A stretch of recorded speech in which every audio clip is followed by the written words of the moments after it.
Hi everyone, it's Annie. Welcome back to BloomTV. Today I am going to do a recommendations video for you guys, and this is probably going to be the first of a series that I'm going to start where I recommend books to you in a specific genre. I've seen quite a few people doing this. I think it's a really good idea for just recommendations instead of just one video purely dedicated to reviewing a book.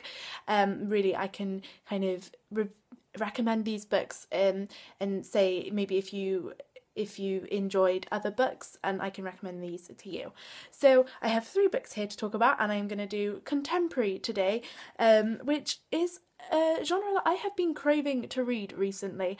Contemporary is all I've seemed to want to read when in my TBR pile it is all mostly fantasy. So I have been searching everywhere for contemporary books to read, which I haven't read already, and I think it's just a spring or summer thing. Everyone wants to read contemporary for some reason. But I have got 3 books here for you today, as I already said, and the first one is quite a highly popular book which I've seen a lot of people talk about and love, and I adored it as well, and it is Anna and the French Kiss by Stephanie Perkins. I was kind of put off by the title of this book. I was like, that sounds a bit cheesy, I'm just really not sure about the title, but a lot of people assured me it was really good, and I thought, it's set in Paris, might have a bit of French in it, that surely counts as French A-level revision. So I picked it up and I loved it. It's really easily readable, and it follows Anna, a 17-year-old girl. Well, I think she's in senior year of high school in America, and she is sent to the International American School in Paris by her dad for her senior year, and she doesn't want to go. She's really hating her dad for making her go, but there she meets Etienne, St. Clair, and also a girl called Meredith and 2 other people, and they all become friends, and she kind of joins their friendship group, and she just ends up having an amazing time and falls in love with St. Clair. And this is about it's kind of a book about friendship as well as love, which I think is something that is really nice to have in a book. Like, it's not just about her and St. Clair, and also the relationship she has with St. Clair is very relatable, and it's not very, I don't know how to describe it, but you know, in some books you get people fall in love straight away, and it's just so unbelievable, whereas this is very believable in that they don't fall in love straight away, and it's very seeing the progression of their relationship.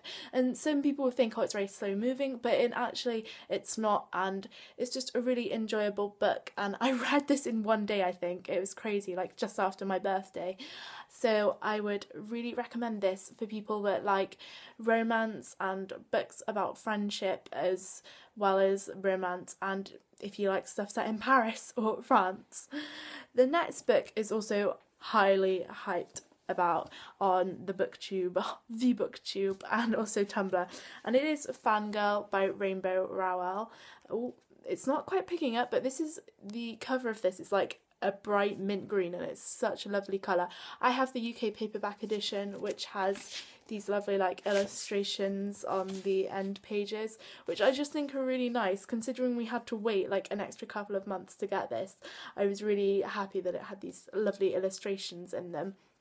And this book follows Kath, and she is a twin with Ren, and she goes off to college, and she thinks she's going to be sharing a room with her twin sister Ren, but Ren has decided she doesn't really want to stay that close to Kath anymore. She wants to branch out, meet new people, and Kath is left alone and has to find someone else to room with. And Kath is really I wouldn't say obsessed, but she's really into these Simon Snow books, which are very obviously based on the Harry Potter books by J.K. Rowling, and Kath writes fan fiction about them. She's a really popular fan fiction writer, and this is what she really cares about, she really wants to do. But she's also a really good writer because she writes this fan fiction, and it's about her and fan fiction and fangirling over anything.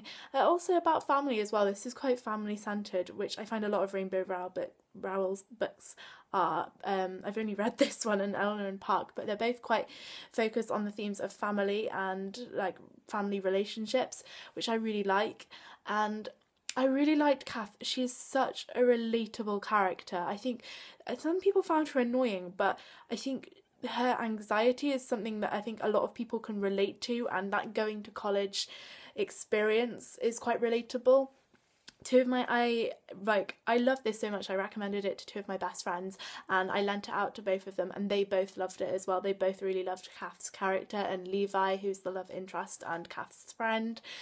And I just think this is a great book. Like, maybe if you're going off to university this September, I'd really recommend you read this maybe before you go. And it's just a book for you. If maybe you enjoy John Green's books, I'd say these are kind of similar style of writing in some ways, similar kind of themes, that same sort of subgenre of contemporary, but I would really highly recommend this book. And then the last book I have to recommend is something I haven't seen as many people talk about, but I would highly recommend it, and it's Trouble by Non Pratt. I know I talked about it in one of my recent videos, and it's about a girl called Hannah who is 15, and she gets pregnant, and you don't know who the father is, but also is Aaron, and he's also 15, and he's just moved to Hannah's school, and he's trying to forget his past. And Hannah doesn't want to tell anybody who the father of her baby is, and Aaron offers to step in and pretend to be the father to save Hannah telling everyone who it is. And this is a beautifully written story about friendship, love, family, and it's so realistic and so real, which is, I think, what really makes it. A lot of contemporary books you find, that would never happen in real life, whereas this is, I just find really realistic. And yeah, probably one of my favourite books I've read this year. I just really enjoyed it. So I'd really recommend this if you like very realistic, I wouldn't say gritty, but it is gritty in some ways. Like, it has, there is like plot twists and kind of, not action-packed, but it is packed with surprises, one might say. And it is just, you should read this. Just read it. It's just, I don't know how to rave about it enough, but it's by Non Pratt, and I would highly recommend it. So those are all my contemporary recommendations for today. If you have any recommendations for everyone else, contemporary wise, or for me as well, definitely put them in the comments below, because I love getting recommendations. And let me know what recommendations you'd like to do next. I'll probably do either magical books or maybe fantasy, I'm not sure, or yeah, let me know, or historical maybe. Just let me know in the comments below, and subscribe and like. It do just make my day. So I'll see you guys soon. Bye.